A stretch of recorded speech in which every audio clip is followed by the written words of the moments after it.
बेचारा 5 नमाजें पढ़ाता है, सारी जिंदगी बच्चों को अलिफ बा ता सा पढ़ाता है, वो बेचारा सारी जिंदगी पीर बन ही नहीं सकता। पीर उसने ही बनना है जिसने 1.5-2 महीने गुस्ल नहीं करना, उसी ने बनना है जिसने कुछ 4-5 किलो लोहा उठा लेना है। कोई म्यार बनाओ। शेखुल हदीस ऐसे हैं जिनको मैं जानता हूं, बेचारों की बेटियों की शादियां नहीं हो सकी, पैसे कोई नहीं, और तुमने गवैये और नाथ खां अमीर कर दिए। जो जाके गवैयों के पास सोर सीधी करके आए तपला सरंगी पे, वो तुमने अमीर कर दिए, करोड़पति कर दिए। वो जाली पीर जो दुआ तक नहीं जिसे मांगनी आती, वो खरबपति है। और मस्जिद का इमाम बेचारा रो रहा है कि चलो कहीं से पैसे आ जाए तो मैं भी बच्ची की कहीं निस्बत कर दूं। मेरे अपने शहर की बात है, एक बड़ा कीमती बच्चा जामिया निजामी में पढ़ता था, उसके वालिद साहब आलिम थे, और बच्चा मेरे साथ बड़ी मोहब्बत थी। छोड़ छाड़ के वो बच्चा कहने लगा मैं साउथ कोरिया जा रहा हूं, मैंने नहीं पढ़ना। दूसरे तीसरे साल से छोड़ गया। उसके अब्बा ने मुझे फोन किया कि आपसे बड़ी अकीदत रखता है, आप इसको समझाएं। मैंने फोन किया, मैंने कहा बेटा तू पढ़। कहने लगा हजरत साहब अब्बा जी 35 साल मस्जिद में रहे हैं, मेरी बहनें इस तरह की हैं कि शायद कभी गैर महरम को मेरी बहनों ने भी ना देखा हो।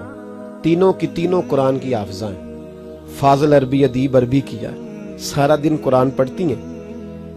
थक गया मेरा बूढ़ा सफेद दाढ़ी वाला आलिम बाप रिश्ता ढूंढते पर रिश्ता नहीं मिला, क्योंकि हम मस्जिद की छत पे रहते हैं। एक बीबी रिश्ता देखने आई थी, और जब वो छत पे चढ़ने लगी, रिश्ता दिखाने वाली उसको लेके आई, छत पे चढ़ने लगी तो चढ़ते चढ़ते कहने लगी ओहो ये मस्जिद में रहते हैं,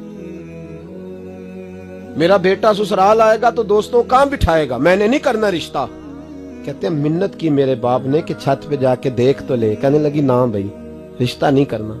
इतना जुल्म इस कौम ने किया, इतनी ज्यादती। कहने लगा साहब मैंने नहीं पढ़ना, मैंने माल कमाना है, इसलिए कि मेरी बहनें रोती हैं। खुदा का खौफ करो, एक नात से भी गुजारा हो जाता है, मेहरबानी करो। और नात के लिए शोर की जरूरत नहीं होती, इश्क की जरूरत होती है। बस कर दो, बड़ा हो गया।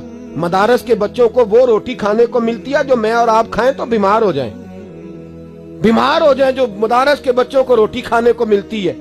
और इनको जिस तरह इनका इस्तेसाल किया जाता है, लाइनों में लगा के इन्हें खैरात की तरह खाना दिया जाता है, और जो इन बेचारों का अशर होता है 100 रुपया खत्म के बाद जब चौधरी साहब देते हैं तो 200 वो बातें भी सुनाते। ये जुल्म कर रहे हो। रबीउल अव्वल आएगा तो यहाँ जनाब मेले लगेंगे, और यहाँ हालत ये होगी कि 25,000, 50,000, 60, कहां से आया तुम्हारे पास पैसा? यहाँ लुटाने के लिए पैसे हैं। और मस्जिद का इमाम मिन्नत करे 6 साल के बाद भी कि 2,000 बढ़ा दो, तो कहते कारी साहब इतने पैसे नहीं जमा होते। ये पैसा कहां से आता है? खुदा का वास्ता, ये भी मेरे आला हजरत का पैगाम है, इसको भी सुनो। आला हजरत से जब कहा गया ना, हमारे तो अल्लाह खैर करे नाथ खां और मैं वो कोई पैसे फेंकने आते हैं महफिल में तो मना करता हूँ। क्यों?